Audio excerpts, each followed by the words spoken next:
Hi friends, ಎಲ್ಲರಿಗೂ ನಮಸ್ಕಾರ. ಸ್ಪರ್ಧಾ ಕರ್ನಾಟಕ ಯೂಟ್ಯೂಬ್ ಚಾನಲ್ಗೆ ಪ್ರೀತಿಯ ಸ್ವಾಗತ. ಡಿಯರ್ ಫ್ರೆಂಡ್ಸ್, ಈಗಾಗಲೇ KRTT ಅಂದರೆ ಕರ್ನಾಟಕ TET ಏನಿದೆ, ಈ ಟೀಚರ್ ಎಲಿಜಿಬಿಲಿಟಿ ಟೆಸ್ಟ್ 2025 ಪೇಪರ್ 1 ಮತ್ತು ಪೇಪರ್ 2, ಈ ಎರಡೂ ಪೇಪರ್ಗಳಲ್ಲಿ ಪೇಪರ್ 2ನಲ್ಲಿ ನಮಗೆ ಸೋಷಿಯಲ್ ಸೈನ್ಸ್ ಬರುತ್ತೆ.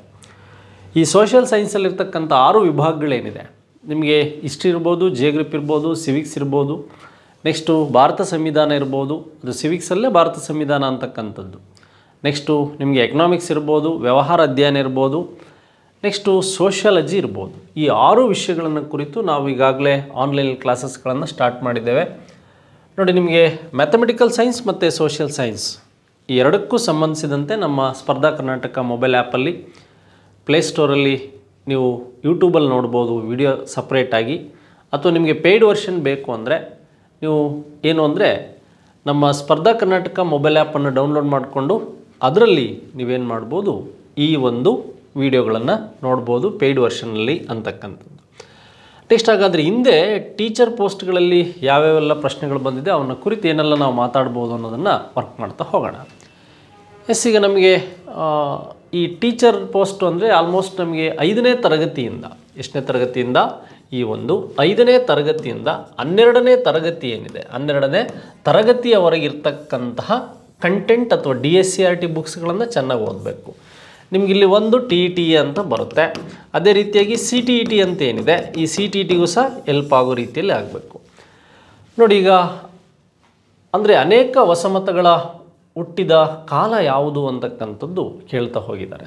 ನೋಡಿ, ಇಲ್ಲಿ ನಮಗೆ ಭಾರತದಲ್ಲಿ the rise of new religious ಅಂತ ಕರಿತೀವಿ, ಹೊಸಮತಗಳ ಉದಯ. ನೋಡಿ, ಹೊಸಮತಗಳ ಉದಯ ಅಂದರೆ ನಮಗೆ ಈ ಒಂದು ಆರ್ಯ ಸಂಸ್ಕೃತಿ ಏನಿದೆ, ಆರ್ಯ ಸಂಸ್ಕೃತಿಯ ವಿರುದ್ಧ, ನೆಕ್ಸ್ಟು ಅಥವಾ ವೇದಿಕ್ ಕಲ್ಚರ್ ವಿರುದ್ಧ 2 ಕ್ಷತ್ರಿಯ ರಾಜಕುಮಾರರು ಹುಟ್ಕೊಂಡ್ರು. ಅದು ಯಾರು ಅಂದರೆ ಈ ವರ್ಧಮಾನ ಮಹಾವೀರ ಅಂತಕ್ಕಂಥವ್ರು ಏನಿದ್ದಾರೆ, ಅಂದರೆ 599ರಿಂದ 527 ಇವರ ಒಂದು ಜೀವಿತಾವಧಿ.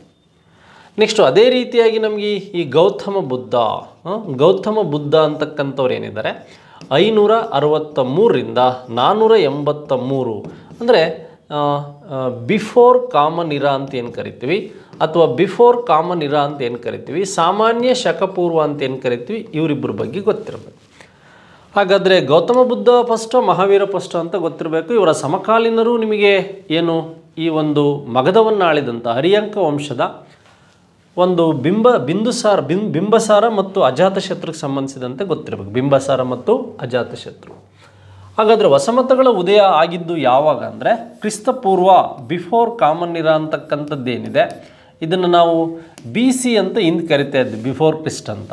ಈಗ ಬಿಫೋರ್ ಕಾಮನ್ ಇರಾ ಅಂತ ಕರಿತೀವಿ. ಈ 6ನೇ ಶತಮಾನದಲ್ಲಿ ಆಯಿತು ಅಂತ. ಇದಾದಂಥದ್ದು ಎಲ್ಲಿ ಅಂದರೆ ನಿಮಗೆ ಈ ಪ್ರಾಚೀನ ಭಾರತದ ಇತಿಹಾಸದಲ್ಲಿ. ಅದೇ ರೀತಿಯಾಗಿ ನಿಮಗೆ ಈ ಮಧ್ಯಕಾಲೀನ ಇತಿಹಾಸದಲ್ಲಿ ನಮಗೆ ಸೋಷಿಯಲ್ ರಿಫಾರ್ಮ್ ಮೂಮೆಂಟ್ಸ್ ಅಂತ ಆಗುತ್ತೆ. ಈ ಸೋಷಿಯಲ್ ರಿಫಾರ್ಮ್ ಮೂಮೆಂಟ್ಸಲ್ಲಿ ಮೇಜರಾಗಿ ನಿಮಗೆ ಏನು ಶಂಕರಾಚಾರ್ಯ ಇರ್ಬೋದು, ಮಧ್ವಾಚಾರ್ಯ ಇರ್ಬೋದು, ರಾಮಾನುಜಾಚಾರ್ಯ ಇರ್ಬೋದು, ಬಸವೇಶ್ವರ, ಇವರೆಲ್ಲ ಬರ್ತಾರೆ. ಇದನ್ನು ಆಧುನಿಕ ಇತಿಹಾಸದಲ್ಲಿ ಸಮಾಜದಲ್ಲಿದ್ದಂತಹ ಸೋಷಿಯಲ್ ಡಿಸ್ಕ್ರಿಮಿನೇಷನ್, ಸಾಮಾಜಿಕ ಪಿಡುಗಳನ್ನು ಹೋಗಲಾಡಿಸಿ ರಾಜಾರಾಮ್ ಮೋಹನ್ ರಾಯ್ ಇರ್ಬೋದು, ಆತ್ಮಾರಾಮ್ ಪಾಂಡುರಂಗ್ ಇರ್ಬೋದು, ಹಾಗೆ ಜ್ಯೋತಿಬಾ ಫುಲೆ ಇರ್ಬೋದು, ದಯಾನಂದ ಸರಸ್ವತಿ ಇರ್ಬೋದು, ಅನಬಿಸೆಂಟ್ ಇರ್ಬೋದು, ಹಾಗೆ ಈ ಒಂದು ರಾಮಕೃಷ್ಣ ಮಿಷನ್ ಸ್ಟಾರ್ಟ್ ಮಾಡಿದಂಥ ಸ್ವಾಮಿ ವಿವೇಕಾನಂದ ಇರ್ಬೋದು, ಇವರು ಮಾಡರ್ನ್ ಹಿಸ್ಟ್ರಿಯಲ್ಲಿ ಬರ್ತಾರೆ. ಈ ಮಿಡಿವಲ್, ಮಾಡರ್ನ್ ಮತ್ತು ಏನ್ಷಿಯಂಟಲ್ಲಿ ನಿಮಗೆ ಈ ರಿಲಿಜಿಯಸ್ ರಿಫಾರ್ಮ್ಸ್ಗಳ ಬಗ್ಗೆ ಅಥವಾ ಧಾರ್ಮಿಕ ವಿಚಾರಗಳ ಬಗ್ಗೆ ಹೆಚ್ಚಿನ ಮಾಹಿತಿ ಇರಬೇಕು. ಹಾಗೆ ಇದು ಹೆಚ್ಚು ಬಾರಿ ನಿಮ್ಮ TET ಬೇರೆ ಬೇರೆ ಎಕ್ಸಾಮಲ್ಲಿ ಟೀಚರ್ ಪೋಸ್ಟ್, ಸಾರ್ವಜನಿಕ ಶಿಕ್ಷಣ ಇಲಾಖೆಯಲ್ಲಿ ರಿಪೀಟ್ ಆಗಿರ್ತಕ್ಕಂಥ ಪ್ರಶ್ನೆ. ನೆಕ್ಸ್ಟು ಪ್ರಗತಿಪರ ಆಡಳಿತವನ್ನು ಪಾಲಿಸಿದ ವೈಸ್ರಾಯ್ ಯಾರು ಅಂತಕ್ಕಂಥದ್ದು. ನೋಡಿ, ಇಲ್ಲಿ ನಮಗೆ ಲಿಟ್ಟನ್ ಅಲ್ಲ ಮತ್ತು ಕರ್ಜನ್ ಅಲ್ಲ ಅಂತ ಗೊತ್ತಾಗುತ್ತೆ. ಹಾಗಾದ್ರೆ ನಮಗೆ ಇಲ್ಲಿ 50-50 ಆಗ್ಬಿಡ್ತು. ಈಗ ಇದು 50 ಪ್ರಗತಿಪರ ವಿಷಯಗಳು. ನೋಡಿ, ಈಗ ನಮಗೆ ಪ್ರಗತಿಪರ ಆಡಳಿತಗಳನ್ನು ಫಸ್ಟ್ ತಂದವರು ಯಾರು ಅಂದರೆ ಲಾರ್ಡ್ ವಿಲಿಯಂ ಬೆಂಟಿಕ್ ಅಂತಕ್ಕಂಥದ್ದು ಗೊತ್ತಿರಬೇಕು. ನೋಡಿ, 1828ರಿಂದ ಆಡಳಿತ ಸ್ಟಾರ್ಟ್ ಮಾಡ್ತಾರೆ. 1833 2ನೇ ಚಾರ್ಟರ್ ಆ್ಯಕ್ಟ್ ಪ್ರಕಾರ ಈ ಗುಲಾಮಗಿರಿ ಅಂತಕ್ಕಂಥದ್ದೇನಿದೆ, ಈ ಗುಲಾಮಗಿರಿಗೆ ಸಂಬಂಧಿಸಿದಂಥ ಅಂಶಗಳನ್ನು ನಿಷೇಧ ಮಾಡಿದರು. ಅದಕ್ಕಿಂತ ಮುಂಚೆ 1829ರಲ್ಲಿ ಈ ಸತಿ ಸಹಗಮನ ನಿಷೇಧ ಕಾಯ್ದೆಯನ್ನು ಜಾರಿಗೆ ತಂದರು. ಭಾರತವನ್ನು ಮಾಡ್ರೇಟ್ ಮಾಡುವಲ್ಲಿ 1835ರಲ್ಲಿ ಈ ಒಂದು ಇಂಗ್ಲೀಷ್ ಈ ಇಂಗ್ಲೀಷ್ ಶಿಕ್ಷಣವನ್ನು ಜಾರಿಗೆ ತರುವಲ್ಲಿ ಇವರ ಪಾತ್ರ ಪ್ರಮುಖವಾಗಿದೆ. ಇದೇ ರೀತಿಯಾಗಿ ಲಾರ್ಡ್ ವಿಲಿಯಂ ಬೆಂಟಿಕ್ ಅವರನ್ನು ನಾವು ಭಾರತದ ಪ್ರಥಮ ಗವರ್ನರ್ ಅಂತ ಕರಿತೀವಿ. ಬಂಗಾಳದ ಗವರ್ನರನ್ನು ಭಾರತದ ಪ್ರಥಮ ಗವರ್ನರ್ ಅಂತ ಕರಿತೀವಿ. ಈ ಥರ ಪ್ರಗತಿಪರ ಆಡಳಿತಗಳನ್ನು ಮಾಡಿದಂಥವ್ರು ಯಾರು ಅಂದರೆ ಇವರು. ಯಾರು? Lord William Bentinck. ಈಗ ನಿಮಗೆ ಲಿಟ್ಟನ್ ಅಂದ ತಕ್ಷಣ ಗೊತ್ತಾಗಬೇಕಾಗಿರೋದು ಇಲ್ಲಿ ಬಂದಂಥ ಘಟನೆಗಳು 1878ರ ಈ ಒಂದು ವರ್ನಾಕ್ಯುಲಸ್ ಪ್ರೆಸ್ ಆ್ಯಕ್ಟ್ ಏನಿದೆ ಇದು ಗೊತ್ತಿರಬೇಕು. ನೆಕ್ಸ್ಟು 1878ರಲ್ಲಿ ನಿಮಗೆ ಈ ಆರ್ಮ್ಡ್ ಆ್ಯಕ್ಟ್ ಏನಿದೆ, ಸಶಸ್ತ್ರಗಳ ಒಂದು ಕಾಯ್ದೆ ಏನಿದೆ, ಸಶಸ್ತ್ರ ಕಾಯ್ದೆ ಅಂತಕ್ಕಂಥದ್ದು ಏನು ಬರುತ್ತೆ ಅಥವಾ ಶಸ್ತ್ರಾಸ್ತ್ರ ಕಾಯ್ದೆ ಬಗ್ಗೆ ಗೊತ್ತಿರಬೇಕು. ಲಾರ್ಡ್ ರಿಪ್ಪನ್ ಅಂದ ತಕ್ಷಣ ನಿಮಗೆ 1881ರ ಒಂದು ಸೆನ್ಸಸ್ ಬಗ್ಗೆ ಗೊತ್ತಿರಬೇಕು. 1881ರ ಒಂದು ಫ್ಯಾಕ್ಟ್ರಿ ಆ್ಯಕ್ಟ್ ಬಗ್ಗೆ ಗೊತ್ತಿರಬೇಕು. 1882ರಲ್ಲಿ ಈ ವರ್ನಾಕ್ಯುಲಸ್ ಪ್ರೆಸ್ ಆ್ಯಕ್ಟ್ ಅಂತಕ್ಕಂಥದ್ದು ರದ್ದತಿಯಾಗಿದ್ದು ಗೊತ್ತಿರಬೇಕು. 1883ರಲ್ಲಿ ಇವರು ಇಲ್ಬರ್ಟ್ ಮಸೂದೆಯನ್ನು ಜಾರಿಗೆ ತಂದದ್ರ ಬಗ್ಗೆ ಗೊತ್ತಿರಬೇಕು. ಅದೇ ರೀತಿಯಾಗಿ ಈ ಒಂದು ಒಬ್ಬ ಪರೋಪಕಾರಿ ಅಂತ ವಿಲಿಯಂ ಬೆಂಟಿಕ್ ಕರೀತಾರೆ. ಹಾಗೆ ಈ ಒಂದು ಸ್ನೇಹಿ ವೈಸರಾಯಿ ಅಂತ ರಿಪ್ಪನ್ಗೂ ಕರೀತಾರೆ. ಅದೇ ರೀತಿಯಾಗಿ ಈ ಫಾದರ್ ಆಫ್ ಲೋಕಲ್ ಗೌರ್ಮೆಂಟ್, ಸ್ಥಳೀಯ ಸರ್ಕಾರಗಳ ಪಿತಾಮಹ ಯಾರು ಅಂದರೆ ಲಾರ್ಡ್ ರಿಪ್ಪನ್ ಅಂತ ನಿಮಗೆ ಗೊತ್ತಿರಬೇಕು. ಹಾಗಾದರೆ ನಮಗೆ ಈಗ ಎರಡನೇ ಪ್ರಶ್ನೆಗೆ ಈ ಥರ ಇದ್ದಾಗ ನಿಯರೆಸ್ಟ್ ಆನ್ಸರ್ ಯಾವುದು ಅಂದರೆ ಲಾರ್ಡ್ ವಿಲಿಯಂ ಬೆಂಟಿಕ್ ಅಂತಕ್ಕಂಥದ್ದು. ನೆಕ್ಸ್ಟ್, ಭಾರತೀಯ ರಾಷ್ಟ್ರೀಯ ಕಾಂಗ್ರೆಸ್ ಸ್ಥಾಪನೆಯಾಗಿದ್ದು ನಿಮಗೆ ಗೊತ್ತಿದೆ ನೋಡಿ. 1847 ಇಲ್ಲಿ ಡಾಲೋಸ್ ಇದ್ದಂಥ ಕಾಲದಲ್ಲಿ 1800 ಈ ಫಸ್ಟ್ ಇಂಡಿಪೆಂಡೆಂಟ್ ವಾರ್ ಆದಂಥದ್ದು. ಈ ಸಂದರ್ಭದಲ್ಲಿ ನಮಗೆ ಈ ಕ್ಯಾನಿಂಗ್ ಅಂತಕ್ಕಂಥವನು ಗವರ್ನರ್ ಮತ್ತು ವೈಸ್ರಾಯಿ ಆಗ್ತಾನೆ. ಇಲ್ಲಿ ನಮಗೆ ಏನು ಅಂದರೆ 1885 ಅಂದರೆ ಇಂಡಿಯನ್ ನ್ಯಾಷನಲ್ ಕಾಂಗ್ರೆಸ್ ಅಂತಕ್ಕಂಥದ್ದು ಸ್ಥಾಪನೆ ಆಗಿದ್ದು 1876ರ ಸ್ಥಾಪನೆಯಾದಂಥ ಕಲ್ಕತ್ತಾದ ಇಂಡಿಯನ್ ಅಸೋಸಿಯೇಷನ್. ಬ್ಯಾನರ್ಜಿ ಅವರು ಅಂದರೆ ಇದಕ್ಕಿಂತ ಮುಂಚೆ ಈ ಇಂಡಿಯನ್ ಅಸೋಸಿಯೇಷನ್ಗೆ ಭಾಗವಹಿಸಿದಂತಹ ಈ ಒಂದು WC ಬ್ಯಾನರ್ಜಿ ಇರ್ಬೋದು, ಹಾಗೆ ಇಲ್ಲಿ AO ಯೂಮ್ ಅಂತಕ್ಕಂಥವ್ರು ಇರ್ಬೋದು. ಇವ್ರು ಏನು ಮಾಡಿದರು, INCಯನ್ನು ಸ್ಟಾರ್ಟ್ ಮಾಡಿದರು. ನೋಡಿ, INCಯನ್ನು ಸ್ಟಾರ್ಟ್ ಮಾಡಿದಾಗ ಇದ್ದಂಥ ಒಬ್ಬ ವೈಸ್ರಾಯಿ ಯಾರು ಅಂತ ಕೇಳ್ಬೋದು, ಲಾರ್ಡ್ ಡಫರಿನ್ ಅಂತಕ್ಕಂಥದ್ದು ಗೊತ್ತಿರಬೇಕು. ನೆಕ್ಸ್ಟ್, ಹಾಗಾದರೆ ರಕ್ಷಾ ಕವಾಟ ಸಿದ್ಧಾಂತ ಸೇಫ್ಟಿ ವ್ಯಾಲ್ಯೂ ಥಿಯರಿ ಯಾರ ಕಾಲದಲ್ಲಿ ಇತ್ತು ಅಂದರೆ INC ಸ್ಥಾಪನೆ ಆಗುವಾಗ ಸೇಫ್ಟಿ ವ್ಯಾಲ್ಯೂ ಥಿಯರಿ ಇತ್ತು. ಹಾಗಾದರೆ 1885ರಲ್ಲಿ ಇದು ಫಸ್ಟ್ ನಡೆದಾಗ 72 ಜನ ಇಲ್ಲಿ ಏನು ಮೆಂಬರ್ಸ್ ಭಾಗವಹಿಸಿದ್ರು. ಅಲ್ಲಿ ಕರ್ನಾಟಕದಿಂದಲಿಂದ 3ರಿಂದ 5 ಜನ ಭಾಗವಹಿಸಿದ್ರು. ಕೋಲಾಚಲ ವೆಂಕಟರಾವ್ ಅಂತಕ್ಕಂಥವ್ರು ಕನ್ನಡಿಗರಾಗಿ ಭಾಗವಹಿಸಿದ್ರ ಬಗ್ಗೆ ನಿಮಗೆ ಮಾಹಿತಿ ಬೇಕಾಗುತ್ತೆ. ನೆಕ್ಸ್ಟ್, ಹಾಗಾದರೆ 1947ರಲ್ಲಿ ಆಗಸ್ಟ್ 15 ಭಾರತ ಸ್ವತಂತ್ರಗೊಂಡಾಗ ಇದ್ದಂತಹ ಅಮೇರಿಕದ ಅಧ್ಯಕ್ಷ ಯಾರು ಅಂತ ಕೇಳ್ಬೋದು ನಿಮಗೆ. ಅಮೇರಿಕದ ಅಧ್ಯಕ್ಷ ಭಾರತ ಸ್ವತಂತ್ರಗೊಂಡಾಗ ನೋಡಿ, ಭಾರತ ಸ್ವತಂತ್ರಗೊಂಡಾಗಿದ್ದಂಥ ಅಮೇರಿಕದ ಅಧ್ಯಕ್ಷ ಯಾರಪ್ಪ ಅಂದರೆ ಈ ಒಂದು ಯಾರಿ ಟ್ರೂಮನ್ ಅಂತ. ಯಾರೋ ಯಾರಿ ಟ್ರೂಮನ್. ಹಾಗೆ UK ಅಥವಾ ಬ್ರಿಟನ್, ಈ ಬ್ರಿಟನ್ನಿನ ಅಧ್ಯಕ್ಷ ಪ್ರಧಾನಮಂತ್ರಿ ಯಾರಿದ್ದ ಅಂತ ಕೇಳ್ಬೋದು ನೋಡಿ. ವಿನ್ಸೆಂಟ್ ಚರ್ಚಿಲ್ ಹೋದ್ಮೇಲೆ ಈ ಒಂದು ಕ್ಲೇಮೆಂಟ್ ಯಾರಿದ್ದ? ಕ್ಲೇಮೆಂಟ್ ಆಟ್ಲಿ ಅಂತಕ್ಕಂಥವನು ಇದ್ದ ಅಂತಕ್ಕಂಥದ್ದು ಗೊತ್ತಿರಬೇಕು. ನೆಕ್ಸ್ಟ್, ಹಾಗಾದರೆ ಭಾರತ ಸ್ವತಂತ್ರಗೊಂಡಾಗ ಇಂಡಿಯನ್ ನ್ಯಾಷನಲ್ ಕಾಂಗ್ರೆಸ್ಸಿನ ಅಧ್ಯಕ್ಷ ಯಾರಾಗಿದ್ದ?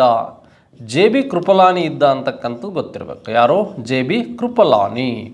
ಆದರೆ ಭಾರತ ಸ್ವತಂತ್ರಗೊಂಡ ಮೊದಲ ಸಭೆಗಿದ್ದಂಥವ್ರು ಯಾರು ಅಂದರೆ ಡಾಕ್ಟರ್ ರಾಜೇಂದ್ರ ಪ್ರಸಾದ್ ಅಂತ ಗೊತ್ತಿರಬೇಕು. ಯಾರು? ಡಾಕ್ಟರ್ ರಾಜೇಂದ್ರ ಪ್ರಸಾದ್. ಹಾಗಾದರೆ ನಮಗೆ ಈ ಇಂಡಿಯನ್ ನ್ಯಾಷನಲ್ ಕಾಂಗ್ರೆಸ್ಸಲ್ಲಿ ಈ ಕಾನ್ಸೆಪ್ಟ್ ಗೊತ್ತಾಯಿತು. ಇಂಡಿಯನ್ ನ್ಯಾಷನಲ್ ಕಾನ್ಫರೆನ್ಸಿಗೆ ಭಾಗವಹಿಸಿದಂಥ ಒಬ್ಬ ಮೊದಲ ಕನ್ನಡಿಗ 72 ಜನಗಳಲ್ಲಿ ಅಥವಾ ಫಸ್ಟ್ ಸಭೆಗೆ ಭಾಗವಹಿಸಿದ್ದು ಕೋಲಾಚಲ ವೆಂಕಟರಾವ್ ಅಂತಕ್ಕಂಥದ್ದು ಗೊತ್ತಿರಬೇಕು. ನೆಕ್ಸ್ಟ್, ನಮಗೆ ವರ್ಲ್ಡ್ ಹಿಸ್ಟ್ರಿ ಬಗ್ಗೆ ಪ್ರಶ್ನೆಗಳನ್ನು ಹೆಚ್ಚಾಗಿ ಕೇಳ್ತಾ ಇದ್ದಾನೆ. TETಯಲ್ಲಿರ್ಬೋದು ಅಥವಾ ನಮಗೆ ಫಸ್ಟ್ PU ವರ್ಲ್ಡ್ ಹಿಸ್ಟ್ರಿ ಓದಬೇಕಾಗುತ್ತೆ. ಅಡಲ್ಫ್ ಹಿಟ್ಲರ್ ಬಗ್ಗೆ ನಿಮಗೆ ಗೊತ್ತಿದೆ. ಇಲ್ಲಿ ದಾಸ್ ಕ್ಯಾಪಿಟಲ್ ಇದೊಂದು ಈಸಿಯಾದ ಕ್ವಶನ್ಸು. ಗ್ರಂಥವನ್ನು ಬರೆದಿದ್ರ ಬಗ್ಗೆ ನಿಮಗೆ ಗೊತ್ತಿರಬೇಕು. ನೋಡಿ, ಅಡಲ್ಫ್ ಹಿಟ್ಲರ್ ನಿಮಗೆ ಈ ಒಂದು ಜರ್ಮನಿಯಲ್ಲಿ ಈತ ಒಂದು ನಾಜಿ ಪಕ್ಷಕ್ಕೆ ಸಂಬಂಧಿಸಿದಂತೆ ಕೇಳ್ಬೋದು. ನೋಡಿ, ಈ ಮೈನ್ ಕ್ಯಾಂಪ್ ಅಂತಕ್ಕಂಥದ್ದು ಏನಿದೆ ಕೃತಿ, ಮೈನ್ ಕ್ಯಾಂಪ್ ಅಂತಕ್ಕಂಥದ್ದು ಅಂದರೆ ಇದು ಮೈ ಸ್ಟ್ರಗಲ್ ಅಂತಕ್ಕಂಥ ಕೃತಿ ಒಂದು ಇಂಗ್ಲೀಷಲ್ಲಿ, ಮೈ ಸ್ಟ್ರಗಲ್, ನನ್ನ ಹೋರಾಟ ಅಥವಾ ಈ ಮೈನ್ ಕ್ಯಾಂಪ್ ಅಂತಕ್ಕಂಥ ಕೃತಿ ಏನಿದೆ ಇದು ಅಡಲ್ಫ್ ಹಿಟ್ಲರ್ನ ಒಂದು ಆಟೋಬಯೋಗ್ರಫಿ. ಅದೇ ರೀತಿಯಾಗಿ ನಮಗೆ ಕಾರ್ಲ್ ಮಾರ್ಕ್ಸ್ ಕಮ್ಯುನಿಸ್ಟ್ ಸಮತಾವಾದದ ಬಗ್ಗೆ, ಈ ಕಮ್ಯುನಿಸ್ಟ್ ಮ್ಯಾನಿಫೆಸ್ಟೋ, ಹಾಗೆ ಈ ಒಂದು ದಾಸ್ ಕ್ಯಾಪಿಟಲ್ ಅಂತ ಏನಿದೆ ಇದ್ರ ಬಗ್ಗೆನೂ ಪ್ರಶ್ನೆ ಕೇಳ್ಬೋದು. ಈ ದಾಸ್ ಕ್ಯಾಪಿಟಲ್ ಬಗ್ಗೆನೂ ಸಹ ಪ್ರಶ್ನೆ ಕೇಳ್ಬೋದು. ಹಾಗೆ ಲೆನಿನ್ ಅಂತಕ್ಕಂಥದ್ದು, ಈಗ ನಿಮಗೆ ಭಗತ್ ಸಿಂಗ್ ಗೊತ್ತಿದೆ, ಭಗತ್ ಸಿಂಗ್, ಈ ಲೆನಿನ್ನ ಅಂಶಗಳನ್ನು, ಹಾಗಾದರೆ ಈ ಪ್ರಶ್ನೆಗೆ right answer Karl Marx. Bhagat Singh ಗಲ್ಲಿಗೇರೋದಕ್ಕಿಂತ ಹಿಂದಿನ ದಿನ ಓದಿದಂತಹ ಒಂದು ಪ್ರಮುಖ ಪುಸ್ತಕ ಯಾವುದು ಅಂದರೆ ದ ಸ್ಟೇಟ್ ಆ್ಯಂಡ್ ರೆವಲ್ಯೂಷನ್ ಅಂತ. ಯಾವುದು? ದ ಸ್ಟೇಟ್ ಆ್ಯಂಡ್ ರೆವಲ್ಯೂಷನ್, ರಾಜ್ಯ ಮತ್ತು ಕ್ರಾಂತಿ ಅಂತ. ಇದನ್ನು ಭಗತ್ ಸಿಂಗ್ ಓದಿದ್ರು. ಆದರೆ ಈ ಎಮ್ ಕೆ ಗಾಂಧಿಯವರು ಏನು ಮಾಡಿದರು, ಇವರು ಓದಿದಂಥದ್ದು ಲಿಯೋ ಟಾಲ್ಸ್ಟಾಯ್ ಅವರ ಈ ವಾರ್ ಆ್ಯಂಡ್ ಪೀಸ್, ಯುದ್ಧವನ್ನು ಹೇಗೆ ಶಾಂತಿ ಮಾಡಬೇಕಂತ ಇವರು ಓದಿದರು. ಇಲ್ಲಿ ರಾಜ್ಯದಲ್ಲಿ ಸ್ಟೇಟ್ ರೆವಲ್ಯೂಷನ್ ಅಂತಕ್ಕಂಥ ಕೃತಿಯನ್ನು ಇವರು ಓದಿದ್ರು. ಇಷ್ಟೇ ವ್ಯತ್ಯಾಸ ಭಗತ್ ಸಿಂಗ್ ರಾಜು ಮತ್ತು ಗಾಂಧೀಜಿಯವರು. ಬಟ್ ನಿಮಗೆ ಆಡಮ್ ಸ್ಮಿತ್ ಬಗ್ಗೆ ಗೊತ್ತಿರಬೇಕು, ಎಕನಾಮಿಕ್ಸಲ್ಲಿ ಓದಿರ್ತೀರ. 1776ರಲ್ಲಿ ದ ವೆಲ್ತ್ ಆಫ್ ನೇಷನ್ ಅಂತಕ್ಕಂಥ ಕೃತಿಯನ್ನು ಬರೀತಾರೆ, ಫಾದರ್ ಆಫ್ ಎಕನಾಮಿ ಅಂತ ಕರಿತೀವಿ. ನೋಡಿ, ಆಡಮ್ ಸ್ಮಿತ್ ಬಗ್ಗೆಯೂ ಸಹ ನಿಮಗೆ ಅರಿವಿರಬೇಕು, ಏಕೆಂದರೆ ಸೋಷಿಯಾಲಜಿ, ಎಕನಾಮಿಕ್ಸ್ ಇವೆಲ್ಲ ನಿಮಗೆ ಟೆಕ್ಸ್ಟಲ್ಲಿ ಏನಿದೆ ಅದನ್ನು DSCRT ಮತ್ತು ಈ ಬುಕ್ಸ್ಗಳಲ್ಲಿ ಕೊಡೋ ಸಾಧ್ಯತೆ ಹೆಚ್ಚಾಗಿರುತ್ತೆ. ಇದು ಗೊತ್ತಾಯಿತು. ನೆಕ್ಸ್ಟ್ ಇದಾದಮೇಲೆ ಸ್ನೇಹಿತರೆ ನಮಗೆ ಮುಂದೆ ಸಂಯುಕ್ತ ಅಮೇರಿಕದ ಮೊಟ್ಟ ಮೊದಲನೇ ಅಧ್ಯಕ್ಷ ವಿಲಿಯಂ ಜಾರ್ಜ್, ಹಾಗೆ James A Gary field, Abraham Lincoln ಮತ್ತು ಜಾರ್ಜ್ ವಾಷಿಂಗ್ಟನ್. ಆಲ್ಮೋಸ್ಟ್ ನಿಮಗೆ ಇವರಿಬ್ಬರಲ್ಲಿ ಅಷ್ಟು ಕನ್ಫ್ಯೂಸ್ ಆಗಲ್ಲ, ಇವರಿಬ್ಬರಲ್ಲಿ ಯಾರು ರೈಟ್ ಆನ್ಸರು ಅಂತ ಕನ್ಫ್ಯೂಸ್ ಆಗ್ಬೋದು. ಈಗಾಗಲೇ ಲಾಸ್ಟ್ ವಿಡಿಯೋದಲ್ಲಿ ಅಮೇರಿಕ ಸ್ವಾತಂತ್ರ್ಯಗೊಂಡಿದ್ದು ಹೇಳಿದೆ, ವಿಶ್ವದಲ್ಲಿ ಮೊದಲು ಸ್ವಾತಂತ್ರ್ಯಗೊಂಡಂಥ ದೇಶ. ಹಾಗೆ ಜಾರ್ಜ್ ವಾಷಿಂಗ್ಟನ್ ಬಗ್ಗೆ ಹೇಳಿರ್ತೀವಿ, ನಿಮಗೆ UN ಪಾಠ ಮಾಡುವಾಗ ಇವೆಲ್ಲ ಬರುತ್ತೆ. ಫ್ರಾಂಕ್ಲಿನ್ ಅಂದರೆ ರೂಸ್ವೆಲ್ಟ್, ಫಾದರ್ ಆಫ್ UN ಅಂದರೆ ಫ್ರಾಂಕ್ಲಿನ್ ರೂಸ್ವೆಲ್ಟ್ ಬಗ್ಗೆ ಇವೆಲ್ಲ ಕಾನ್ಸೆಪ್ಟ್ ಬರುತ್ತೆ. ಆದರೆ ನಿಮಗೆ ಈ ಒಂದು IMF ಅಥವಾ ನಿಮಗೆ ವರ್ಲ್ಡ್ ಬ್ಯಾಂಕ್, IBRD, ಇದರ ಹೆಡ್ ಕ್ವಾರ್ಟರ್ಸ್ ಎಲ್ಲಿದೆ ಅಂದರೆ ವಾಷಿಂಗ್ಟನ್ DC ಅಂತ ಕರಿತೀವಿ. ಈ ವಾಷಿಂಗ್ಟನ್ DCಗೆ ಹೆಸರು ಬರುತ್ತೆ ಯಾಕೆ ಅಂತ ಹೇಳಿರ್ತೀವಿ.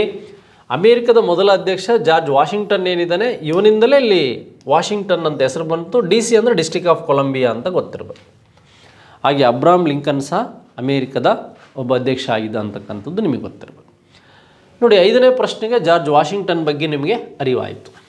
ರಷ್ಯಾ ಮಹಾಕ್ರಾಂತಿ ನಡೆದ ಇಸವಿ 1912 ಇರ್ಬೋದು, 16 ಇರ್ಬೋದು, 13 ಇರ್ಬೋದು. ನೋಡಿ, ಆರ್ಥಿಕ ಮತ್ತು ರಾಜಕೀಯವಾದಂಥ ಸಮಾನತೆ ನಮಗೆ ನೇರವಾಗಿ ಗೊತ್ತಾಗಿದ್ದೆ ಈ ರಷ್ಯನ್ ರೆವಲ್ಯೂಷನ್ನಿಂದ. ಈ ಒಂದು ನಮಗೆ ರಷ್ಯನ್ ರೆವಲ್ಯೂಷನ್ನಿಂದ USSRಲ್ಲಿ ನಡೆದಂಥ ಘಟನೆಗಳು, ಸಾಮಾಜಿಕ ಮತ್ತು ಆರ್ಥಿಕ ರಾಜಕೀಯವಾದಂಥ ಸಮಾನತೆಗಳ ಬಗ್ಗೆ ವರ್ಕ್ ಮಾಡಿದೆ. ನಾನು ಹೇಳಿದೆ ಫ್ರಾನ್ಸ್, ಇಟಲಿ ಮತ್ತು first world war, second world war ಮತ್ತು ರಷ್ಯಾ ಮತ್ತು ಅಮೇರಿಕ ಸ್ವಾತಂತ್ರ್ಯ, ಇದು ಸಿಲೆಬಸ್ಸಿಗಿದೆ. ಈ 5 ಕಾನ್ಸೆಪ್ಟ್ಗಳಲ್ಲಿ ಒಂದು ಇದ್ದೇ ಇರುತ್ತೆ. TET ಅಥವಾ ನಿಮಗೆ ಸೋಷಿಯಲ್ ಸೈನ್ಸಲ್ಲಿರ್ಬೋದು, ಬೇರೆ ಬೇರೆ ಎಕ್ಸಾಮ್ಗಳಲ್ಲಿ ಸಿಗೋ ಸಾಧ್ಯತೆ ಇರುತ್ತೆ. ಮೊದಲ ಪಾಣಿಪತ್ ಯುದ್ಧವು ನಡೆದ ಇಸ್ವಿ ಅಂತ ಕೊಟ್ಟಿದ್ದಾನೆ 1526, 1527, 1528, 1529. ನೋಡಿ, ನಮಗೆ ಭಾರತದಲ್ಲಿ ಮೊಘಲ್ ಸಾಮ್ರಾಜ್ಯ ಯಾವುದು, ಭಾರತದಲ್ಲಿ ಈ ಮೊಘಲ್ ಸಾಮ್ರಾಜ್ಯ ಸ್ಥಾಪನೆಗೆ ಕಾರಣವಾದಂಥ ಯುದ್ಧ ಯಾವುದು ಅಂದರೆ ಫಸ್ಟ್ ಪಾಣಿಪತ್. ಹಾಗಾದರೆ ಈ ಪಾಣಿಪತ್ ಅಂತಕ್ಕಂಥದ್ದು ಯುದ್ಧಕ್ಕೆ ಯೋಗ್ಯವಾದ ಭೂಮಿ. ಇದು ಹರಿಯಾಣದಲ್ಲಿದೆ. ಹಾಗೆ ಈ ಒಂದು ಭಾರತದ ಬೀಗದ ಕೈ ಅಂತಲೂ ಕರಿತೀವಿ. ಬಾಬರ್ ಮತ್ತು ಇಬ್ರಾಹಿಂ ಲೋಧಿಯ ನಡುವೆ ನಡೀತು. ಅದೇ ಬಾಬರ್ ನಡುವೆ ಈ ಕಣ್ವಾ ಕದನ ನಡೆದದ್ದು. ಅದೇ ಬಾಬರ್ ಮತ್ತು ಮೇದಿನಿ ರಾಯನ ನಡುವೆ ಈ ಚಂದೇರಿ ಕದನ ನಡೆದಿದ್ದಿರ್ಬೋದು. ಹಾಗೆ ಈ ಗಾಗ್ರಾ ಕದನ ನಡೆದಿದ್ದಿರ್ಬೋದು. ಇವು ಆರ್ಡ್ರ್ ಆಗಿದೆ 1526, 27, 28. ಹಾಗಾಗಿ ನೀವು ಮೊದಲ ಪಾಣಿಪತ್ ಯುದ್ಧಕ್ಕೆ ಸಂಬಂಧಿಸಿದಂಥ ಅಂಶಗಳನ್ನು ಇಲ್ಲಿ ನೀವು ಮಾತಾಡ್ತಾ ಹೋಗ್ಬೋದು ಸ್ನೇಹಿತರೆ. ಹಾಗಾದರೆ ಇದಾದ ಮೇಲೆ ನಮಗೆ 8ನೇ ಪ್ರಶ್ನೆ ನೋಡಿ. ಇಲ್ಲಿ ಪ್ರಖ್ಯಾತ ಸೂರ್ಯ ದೇವಾಲಯ ಕೊನಾರ್ಕ್ ಭಾರತದ ಈ ರಾಜ್ಯದಲ್ಲಿದೆ. ನೋಡಿ, ನಮಗೆ ಮಧ್ಯಪ್ರದೇಶ ಅಂತಕ್ಕಂಥದ್ದು ಈ ಒಂದು ಖಜುರಾಹೋ ದೇವಾಲಯ ಎಲ್ಲಿ ಬರುತ್ತೆ ಅಂದರೆ ಮಧ್ಯಪ್ರದೇಶ MP ಯಲ್ಲಿ. ಒಡಿಸ್ಸಾದಲ್ಲಿ ಬರ್ತಕ್ಕಂಥದ್ದು ಕೊನಾರ್ಕ್ ಸೂರ್ಯ ದೇವಾಲಯ ಅಂತಕ್ಕಂಥದ್ದು ಗೊತ್ತಾಯಿತು. ರಾಜಸ್ಥಾನದಲ್ಲಿ ಬರ್ತಕ್ಕಂಥದ್ದು ನಿಮಗೆ ಮೌಂಟ್ ಅಬೂ ಅಂತಕ್ಕಂಥದ್ದು ಗೊತ್ತಿರಬೇಕು. ಹಾಗೆ ಬಿಹಾರ್ಗೆ ಸಂಬಂಧಿಸಿದಂತೆ ಅಶೋಕನ ಶಾಸನಗಳ ಬಗ್ಗೆ ಕೇಳ್ಬೋದು. ನೋಡಿ, ಪ್ರಖ್ಯಾತ ಸೂರ್ಯ ದೇವಾಲಯದ ಬಗ್ಗೆ ನಿಮ್ಗೆ ಗೊತ್ತಿರಬೇಕು. ಮಧ್ಯಪ್ರದೇಶದ ಖಜುರಾಹೋ ದೇವಾಲಯದ ಬಗ್ಗೆನೂ ಗೊತ್ತಿರಬೇಕು. ರಾಜಸ್ಥಾನದಲ್ಲಿ ಮತ್ತು ಗುಜರಾತಲ್ಲಿ ಬರ್ತಕ್ಕಂಥ ಮಧ್ಯಭಾಗಗಳಲ್ಲಿ ಅಥವಾ ರಾಜಸ್ಥಾನಕ್ಕೆ ಸೇರ್ತಕ್ಕಂಥ ಮೌಂಟ್ ಅಬೂ ಬಗ್ಗೆನೂ ಸಹ ನಿಮಗೆ ಗೊತ್ತಿರಬೇಕು. ನೆಕ್ಸ್ಟ್, ಹಳೆಬೀಡಿನ ದೇವಾಲಯ ಶಿಲ್ಪಕಲೆ ಈ ಕೆಳಗಿನ ಶೈಲಿಯದ್ದಾಗಿದೆ.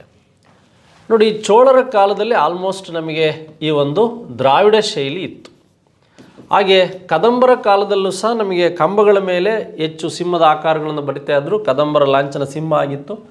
ರಾಷ್ಟ್ರಕೂಟರಲ್ಲಿ 1ನೇ ಕೃಷ್ಣ ಅಂತಕ್ಕಂಥವನು ಎಲ್ಲೋರದಲ್ಲಿ 1ನೇ ಕೈಲಾಸನಾಥ ದೇವಾಲಯ ನಿರ್ಮಾಣ ಮಾಡಿತ್ತು. ಆದರೆ ಈ ಹೊಯ್ಸಳ ಅಂತ ಏನಿದೆ ಇದು ಬಹಳ ಮುಖ್ಯವಾದಂಥದ್ದು. ನೋಡಿ, ಹೊಯ್ಸಳರಿಗೆ ಸಂಬಂಧಿಸಿದಂತೆ ಇಲ್ಲಿ ನೋಡ್ಬೋದು ಗರ್ಭಗುಡಿಗಳನ್ನು ಹೇಗೆ ಹೊಂದಿತ್ತು. ಇಲ್ಲಿ ಬೇಲೂರು ಇರ್ಬೋದು, ಹಳೆಬೀಡು ಇರ್ಬೋದು, ನೆಕ್ಸ್ಟು ಸೋಮನಾಥಪುರ ಇರ್ಬೋದು, ನೆಕ್ಸ್ಟು ಗೋವಿಂದನಹಳ್ಳಿ ಇರ್ಬೋದು, ಹಾಗೆ ದೊಡ್ಡ ಗದ್ದವನಹಳ್ಳಿ ಇರ್ಬೋದು. ಈ ಒಂದು ದೇವಾಲಯಗಳು ಪಂಚಕೂಟ ದೇವಾಲಯಗಳನ್ನು ಕೇಳ್ಬೋದು. ಏಕಕೂಟ, ದ್ವಿಕೂಟ, ತ್ರಿಕೂಟ, ಚತುಷ್ಕೂಟ ಮತ್ತು ಪಂಚಕೂಟ ದೇವಾಲಯಗಳು ಈ ಹೊಯ್ಸಳರ ಕಾಲದಲ್ಲಿ. ಈ 5 ಸ್ಥಳಗಳನ್ನು ಬಿಟ್ಟರೆ ನಿಮಗೆ ತಲಕಾಡಲ್ಲಿ ಈ ಚೋಳರ ಮೇಲಿನ ವಿಜಯದ ನೆನಪಿಗಾಗಿ ಈ ಕೀರ್ತಿನಾರಾಯಣ ದೇವಾಲಯವನ್ನು ಸಹ ವಿಷ್ಣುವರ್ಧನ ಕಟ್ಟಿಸ್ತಾನೆ. ಇದ್ರ ಬಗ್ಗೆಯೂ ಸಹ ನಿಮಗೆ ಮಾಹಿತಿ ಬೇಕಾಗುತ್ತೆ. ಕದಂಬರಿಗೆ ನಿಮಗೆ ಗೊತ್ತಿದೆ ಬನವಾಸಿಯಲ್ಲಿ, ಹಾಗೆ ರಾಷ್ಟ್ರಕೂಟರಿಗೆ ಸಂಬಂಧಿಸಿದಂತೆ ಚೋಳರಿಗೆ ಸಂಬಂಧಿಸಿದಂಥ ಕಾಲದ ದೇವಾಲಯಗಳು ಮತ್ತು ಶೈಲಿಗಳು. ಹೊಯ್ಸಳ ಶೈಲಿ ಅಂದರೆ ವಿಶಿಷ್ಟತೆ ಏನಪ್ಪ ಅಂದರೆ ಇವರು ಬಣಪದ ಕಲ್ಲುಗಳಿರ್ಬೋದು, 8 ಅಡಿ ಜಗಲಿ ಮೇಲೆ ಇರ್ಬೋದು, ಮೇಲಿಂದ ನಕ್ಷತ್ರದ ಆಕಾರದ ಅಡಿಪಾಯಿ ಇರ್ಬೋದು, ಒಂದಕ್ಕಿಂತ ಹೆಚ್ಚು ಗರ್ಭಗುಡಿಯನ್ನು ಹೊಂದಿರತಕ್ಕಂಥದ್ದು ಇರ್ಬೋದು. ಇವೆಲ್ಲ ಹೊಯ್ಸಳ ಸ್ಟೈಲಲ್ಲಿ ಪಿರಾಮಿಡ್ನ ಆಕಾರ, ವಿಮಾನ ಆಕಾರ ಈ ಹೊಯ್ಸಳರ ಕಾಲದಲ್ಲಿದ್ದಂಥ ಪ್ರಮುಖವಾದಂಥ ಕಲಾಶೈಲಿ ಬಗ್ಗೆ ನಿಮಗೆ ಗೊತ್ತಿರಬೇಕು. ನೆಕ್ಸ್ಟ್, ಬ್ರಹ್ಮ ಸಮಾಜವನ್ನು ಸ್ಥಾಪಿಸಿದವರು ದಾದಾಬಾಯಿ ನವರೋಜಿ, ಬಾಲಗಂಗಾಧರ ತಿಲಕ್ ಮತ್ತು ರಾಜಾರಾಮ್ ಮೋಹನ್ ರಾಯ್ ಮತ್ತು Lala Lajpat Roy.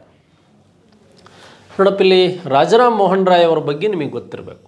Father of Indian renaissance, father of Indian modern history, father of Indian rationality, father of Indian or Bengali literature, Bengal ಗದ್ಯ ಸಾಹಿತ್ಯ, ಆಧುನಿಕ ಭಾರತ, ವೈಚಾರಿಕತೆ ಮತ್ತು ಪುನರುಜ್ಜೀವನದ ಪಿತಾಮಹ.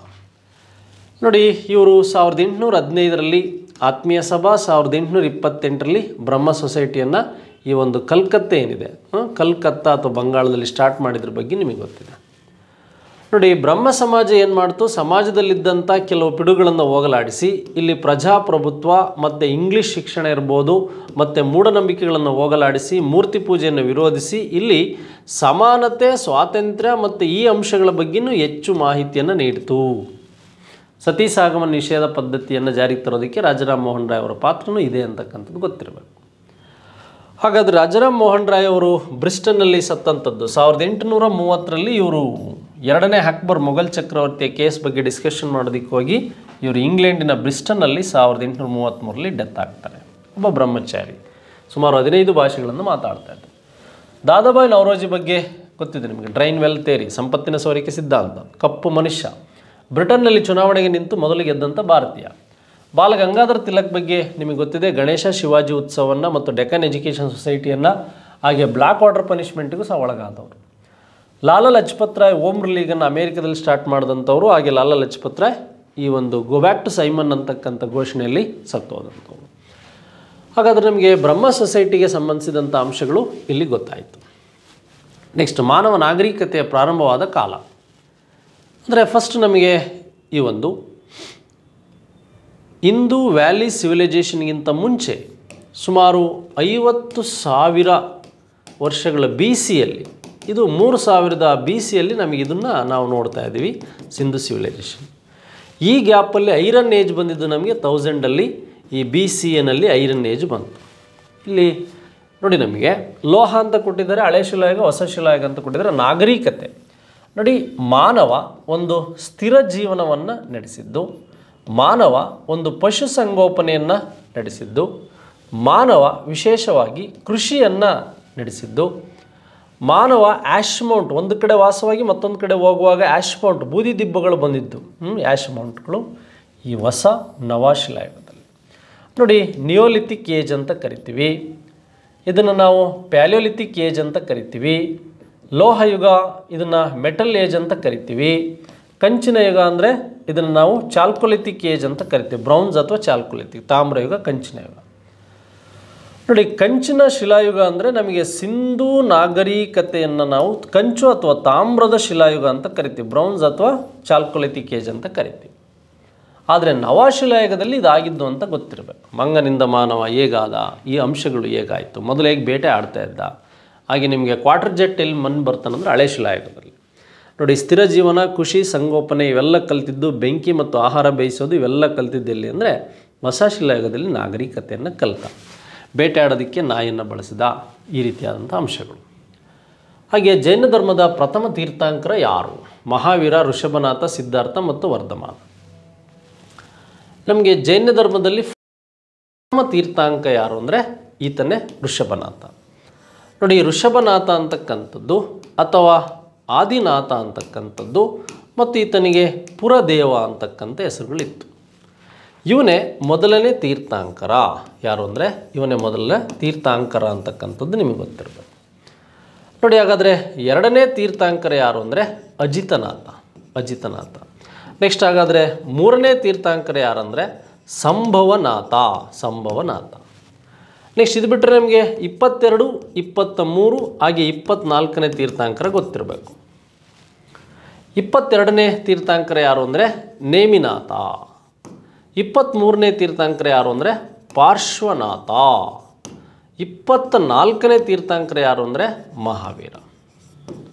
ಯಾರು? ಮಹಾವೀರ. ಇವರ ಸಿಂಬಲ್ ಮತ್ತು ಇವರಿಗೆ ಸಂಬಂಧಿಸಿದಂಥ ಕೆಲವು ಘಟನೆಗಳು ನಿಮಗೆ ಮೇಜರಾಗಿ ಗೊತ್ತಿರಬೇಕು. ಹಾಗಾದರೆ 12ನೇ ಪ್ರಶ್ನೆಗೆ ಇದು ಸರಿಯಾದ ಉತ್ತರ ಸ್ನೇಹಿತರೆ. ಎರಡನೇ ಪಾಣಿಪತ್ ಯುದ್ಧವನ್ನು ಮೊಘಲರು ಗೆದ್ದ ವರ್ಷ. ನೋಡಿ, ನಮಗೆ ಫಸ್ಟು ಗೊತ್ತಾಯಿತು 1526ರಲ್ಲಿ ಮೊದಲ ಪಾಣಿಪತ್ ಕದನ ಬಾಬರ್ ಮತ್ತು ಈ ಒಂದು ಇಬ್ರಾಹಿಂ ಲೋಧಿ ನಡುವೆ ನಡೀತು. 1556ರಲ್ಲಿ ಇಲ್ಲಿ ಏನಾಯಿತು ಅಂದರೆ ಏಮು ಮತ್ತು ಈ ಒಂದು ಬೈರಮ್ ಖಾನ್ ನಡುವೆ ನಡೀತು. ನೆಕ್ಸ್ಟು 1761ರಲ್ಲಿ ಮೂರನೇ ಪಾಣಿಪತ್ ಕದನ. ಇಲ್ಲಿ ಏನಾಯಿತು? ಅಫ್ಘಾನರು ಮತ್ತು ಪೇಶ್ವೆಗಳ ನಡುವೆ ನಡೀತು ಅಂತಕ್ಕಂಥದ್ದು. ಹಾಗಾದರೆ ನಮಗೆ ಎರಡನೇ ಪಾಣಿಪತ್ ಕದನದಲ್ಲಾದಂಥ ಘಟನೆಗಳು ಹೇಗೆ, ಭಾರತದಲ್ಲಿ ಏನೆಲ್ಲ ಆಯಿತು, ಇಲ್ಲಿ ಏಮುವನ್ನು ಸೆರೆಸಿಕ್ಕು ಏನಾದ ಅಂತಕ್ಕಂಥದ್ದು, ದೆಹಲಿಯನ್ನು ಆಳಿದಂಥ ಒಬ್ಬ ಹಿಂದೂ ದೊರೆ, ಮಧ್ಯಕಾಲೀನ ಇತಿಹಾಸದಲ್ಲಿ ಏಮು ಉಪ್ಪಿನ ವ್ಯಾಪಾರಿ ಅಂತಕ್ಕಂಥದ್ದು ನಿಮಗೆ ಗೊತ್ತಿರಬೇಕು. ನೆಕ್ಸ್ಟ್ ಇದಾದಮೇಲೆ ನಮಗೆ ವಿಶೇಷವಾಗಿ ಪ್ರಥಮ ಮೊಘಲ್ ಸಾಮ್ರಾಟ ಯಾರು ಅಂತ ನೋಡಿ. ಈ ಥರದ್ದು ಈಸಿ ಕ್ವಶನ್ ಕೇಳಿದರೆ ಬಾಬರ್ ಬರ್ತಾನೆ.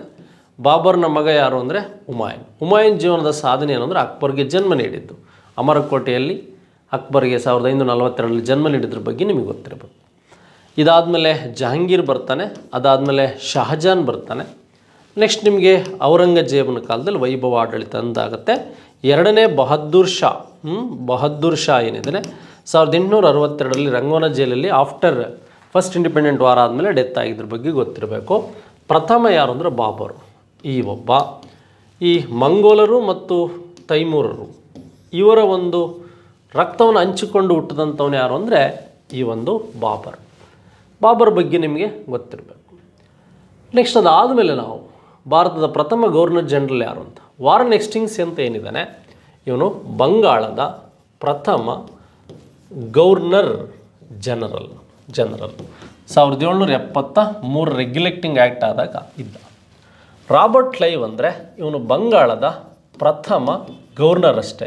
ಯಾರು? ಗವರ್ನರ್ ಅಷ್ಟೇ, ಜನರಲ್ ಅಲ್ಲ ಇವನು 1757ರ ಪ್ಲಾಸಿ ಕದನ. ನೋಡಿ, ಲಾರ್ಡ್ ವೆಲ್ಲಸ್ಲಿ ಅಂದರೆ ಗೊತ್ತಿದೆ ನಿಮಗೆ. 1798ರಲ್ಲಿ ಈತ ಏನು ಸಬ್ಸಿಡರಿ ಅಲೈನ್ಸ್ ಸಿಸ್ಟಮ್ ತಂದ ಇದ್ದಂಥವನು. ಆದರೆ ಭಾರತದ ಪ್ರಥಮ ಗವರ್ನರ್ ಜನರಲ್ ಅಂತ ನಾವು ಕರೆದಿದ್ದು ಈ ಒಂದು ಲಾರ್ಡ್ ವಿಲಿಯಂ ಬೆಂಟಿಕನನ್ನು. ನಮಗೆ ಮೇಜರಾಗಿ 1833 ಎರಡನೇ ಚಾರ್ಟರ್ ಆ್ಯಕ್ಟ್ ಏನಿದೆ ಇದು ಇಂಪಾರ್ಟೆನ್ಸ್ ಆಗಿ ಉಳಿಯುತ್ತೆ ಇವನ ಕಾಲದಲ್ಲಿ. ಹಾಗಾಗಿ ನಮಗೆ ಇದ್ರ ಬಗ್ಗೆ ಐಡಿಯಾ ಅಂತಕ್ಕಂಥದ್ದು ಬೇಕು. ಇವಿಷ್ಟು ನಮಗೆ ಇಂದಿನ ನಿಮ್ಮ ಸಾರ್ವಜನಿಕ ಶಿಕ್ಷಣ ಇಲಾಖೆಯಲ್ಲಿ ಕೇಳಿರ್ತಕ್ಕಂಥ ಪ್ರಶ್ನೆಗಳು. ಸ್ವಲ್ಪ ಈಸಿ ಇರೋ ಪ್ರಶ್ನೆಗಳನ್ನು ಇವತ್ತು ಡಿಸ್ಕಷನ್ ಮಾಡಿದ್ದೇನೆ. ಮುಂದೆ ಮತ್ತೆ ಬೇರೆ ರೀತಿ NCERT ಮತ್ತು ಈ ಪುಸ್ತಕಗಳಲ್ಲಿರ್ತಕ್ಕಂಥ ಪ್ರಶ್ನೆಗಳನ್ನು ಡಿಸ್ಕಷನ್ ಮಾಡ್ತಾ ಹೋಗೋಣ. ಈ ವಿಡಿಯೋ ಇಷ್ಟ ಆಗಿದ್ದರೆ ಇತರರಿಗೆ ಪರಿಚಯಿಸಿ. ಆನ್ಲೈನಲ್ಲಿ ನಮ್ಮ ತರಗತಿಗಳು ಸ್ಟಾರ್ಟ್ ಆಗಿದೆ, ನೀವು ಇದನ್ನು ಸದುಪಯೋಗ ಪಡಿಸ್ಕೊಳ್ಬೋದು ಅಂತ ಹೇಳ್ತಾ ವಿಡಿಯೋ ಮುಗಿಸ್ತಾ ಇದ್ದೀನಿ. Thank you very much. ಧನ್ಯವಾದಗಳು.